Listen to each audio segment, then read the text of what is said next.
Hello and welcome to the Paranormal Diva. I'm Tracey Thomas Shepherd.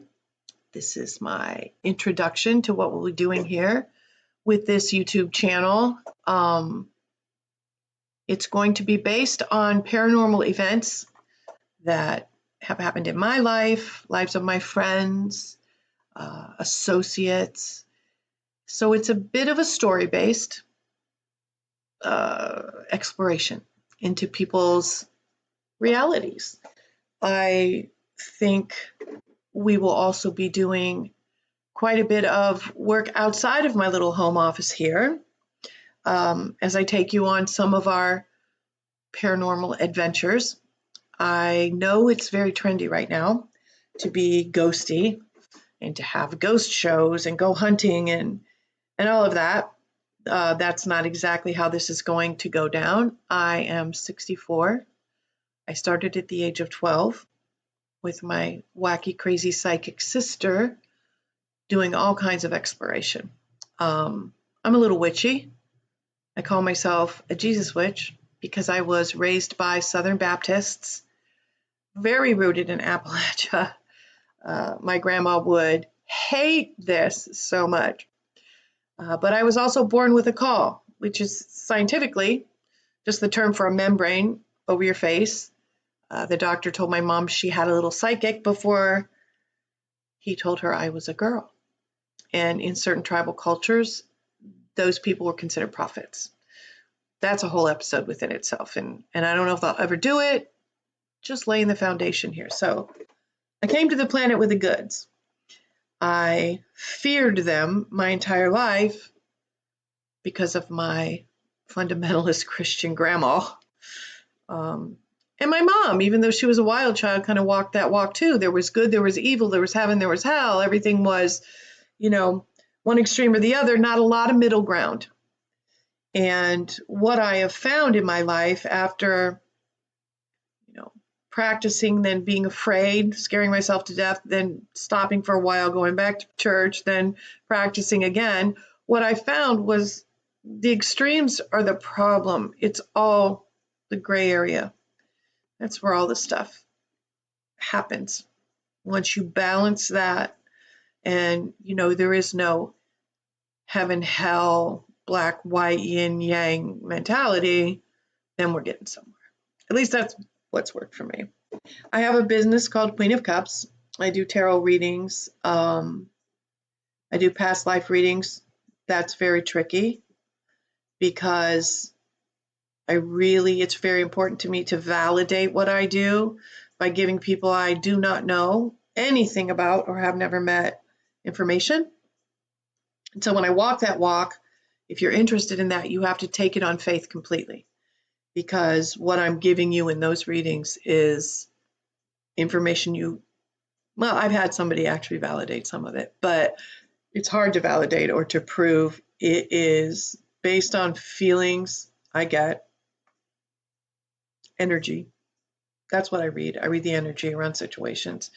So that is something that can't be proven. So I don't do a lot of those. They're fun, but that's what it is. It's fun. With a regular reading, when I'm using my tarot, which is my talisman, I can really zone in on things that you can validate. So it makes me feel good to do that, to show somebody that maybe there is something in the universe that has our backs. That message of peace is vital to people's well-being. Whatever you believe in is fine, but a connection with a higher power really is just what the doctor ordered for some of us. And of course, at my age, having done this since the age of 12, I've had many discussions and debates with people about this. A lot of people are mean. Usually it's the people who are afraid. They come across that way. But mostly what I find is people are pretty closed-minded, as a general rule. So this channel and this format is for people who want to open the door hence my slogan. I knew I would work that in there somewhere, and I did. There you go. It's not a tangible door. It's just a way to get from one point to another so that you can enter a new room and explore that. I don't believe there's an end to the rooms. They go on forever. It's infinite. I really am going to focus on, as I said, stories, have special guests.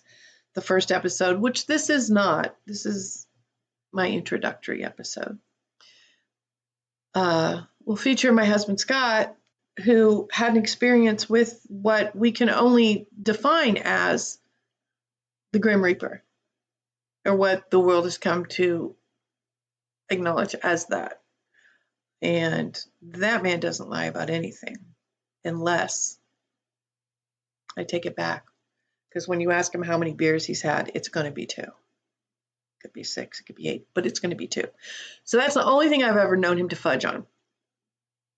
And because I believe in karma, I'm not going to present you with stories that might change your view of things based on false material or people who aren't 100% honest and transparent.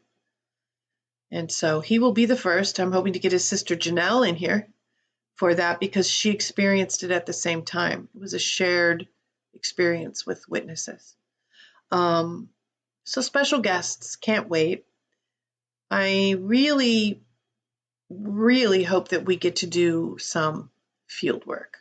I would love to take y'all on a house exploration. I love reading houses.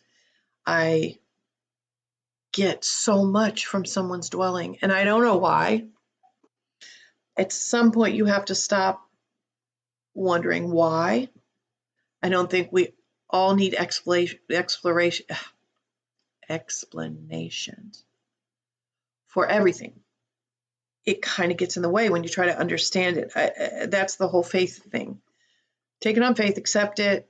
Don't necessarily have to dissect it or reverse engineer it.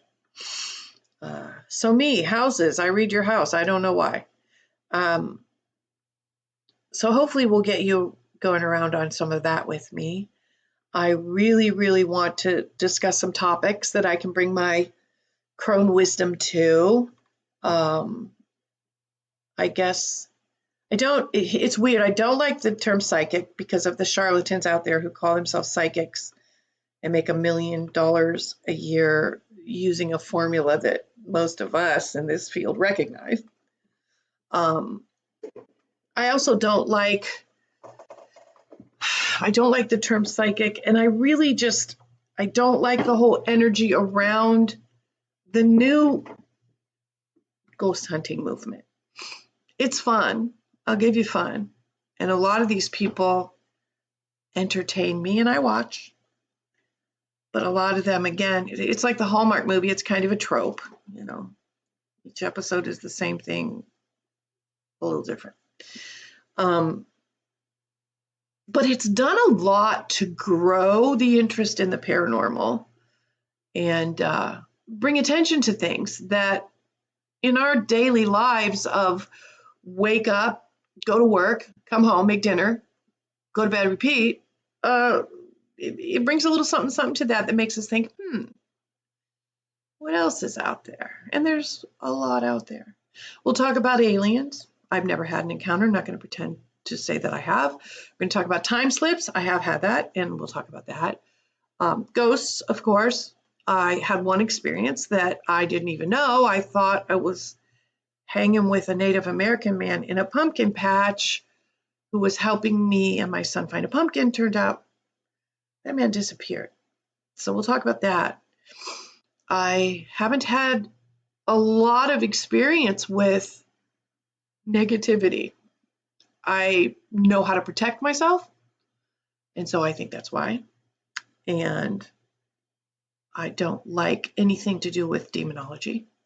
Probably won't go there, but we're going to keep it interesting.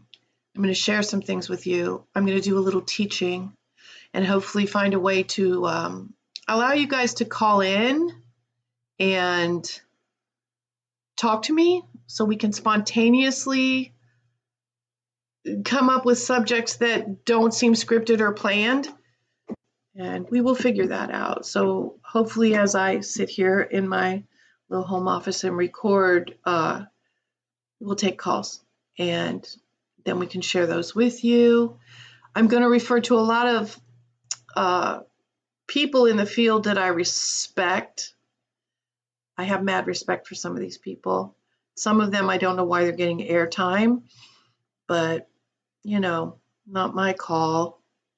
I'm hoping to get Amy Bruni as a guest because I feel like, her show Kindred Spirits is one of the better ghost hunting fare. I feel like she's super honest, knowledgeable, unpretentious, and I really do like her. There's a few people out there doing the work that I have to say, yeah, I'm scratching my nose. Is that unprofessional? I know. I have to say that Zach Bagans from Ghost Adventures, so many people laugh at his shtick and think he's fake and phony, and I get that. I watch it and sometimes it's uncomfortable. It's like, dude, bro, I guess that's generational, but it's like, you guys, you could be taken seriously. I think you're doing some good work. I do think he is honest about his insane love for things of a paranormal nature. I know he walks on the dark side a little bit, but despite the theatrics on that show, I think he's really done so much for paranormal research, ghost hunting. I love Dana and Greg Newkirk. If you haven't seen Hellier, 2 seasons, you should watch it. It's pretty fascinating stuff. The Mothman prophecies have always fascinated me. But of course, it's really pronounced Haler because Appalachia. But we'll call it Hellier. That's fascinating. To get some of these people to come and talk on the channel would be fascinating. Probably not going to happen, but those are the names that I respect in the field. It's not that I don't respect the others, but sometimes I can get past what seems overly not authentic. I'm not 100% sure yet what all is going to happen. It's like when you go into the studio to create an album, which has been my career my whole life. I'm a musician, singer-songwriter. That's what I've done since the age of 16. And I think I have 11 albums. I honestly didn't do the research on that, but I think that's where I'm at. And I've worked with some great people. I've worked with everybody from Judy Collins to the Black Keys. And I've loved my career. I'm still loving my career. I have a band called The Crones. It's a group of 5 women. We're all 59 and older, doing cover songs from the 80s by all female artists. I am we're called The Crones. Did I say that? It's kind of important to my whole vibe, right? I am very pro-woman of a certain age. I feel like the world does not appreciate its older ladies at all. The world doesn't necessarily appreciate the ladies, period, lately. There's a concept. It's like we're in a way sent out to pasture and everybody's got us off the radar. My mom used to say, as she got older, that people didn't listen to her anymore. She'd be in a room talking and she's like, nobody even pays attention to me anymore. It was like blah, blah, blah, blah. Until I observed it. And they ignored her. We ignored her at times. Like what she had to say wasn't important. And that didn't happen to my dad. And then my sister, I watched it happen with my sister. It's still happening with my sister. And it happens with me now. And it pisses me off. Because I think we have so much to share and give. And there's a lot about life that isn't fair for certain people, walking certain paths. But I really want to open people's eyes, not only with my new band. It's like, if they're not going to listen, let's be loud. So we're loud ass cover band. I feel the same way with my paranormal work. I don't see anybody on those shows my age doing anything. And that's just how it is, but I don't think it has to be, because I have, say I was 12, so I have 50 years experience in the paranormal world. If you care, I have some fun things to tell you. If you don't, that's okay. But I would really like people to try harder to appreciate women that seem like they don't matter anymore. And that's kind of my goal with a lot of things I'm doing right now in my life. I still feel like I have things to offer, and I can teach those youngins a thing or two about this business that they are in on the television with their paranormal work. So that's what I'm going to be about. I do have people working with me to help me. Can't do it alone. Like with any career, I prefer the team, and hopefully some of them will come on and talk on camera. It's a world beyond what we know, understand, or embrace that I'm trying to present to you. And if you think about UFOs, it's becoming very trendy right now. People all the time, like, I don't believe, I've never seen them, it's just not real. How often are you looking up, right? We don't look up. So by saying that, the message is be aware. Be aware. I'm going to help you in any way I can to embrace some of the things you might have thought were bullshit. And we'll take this journey together. And we will. Here comes my motto. I'm going to work it in again. Open the door. But for now, I'm Tracey Shepard. Thank you for joining me on my very first YouTube video, laying the plan for the future of this show. And I guess subscribe is a thing. So I hope you will do just that. Please subscribe. And thank you for listening.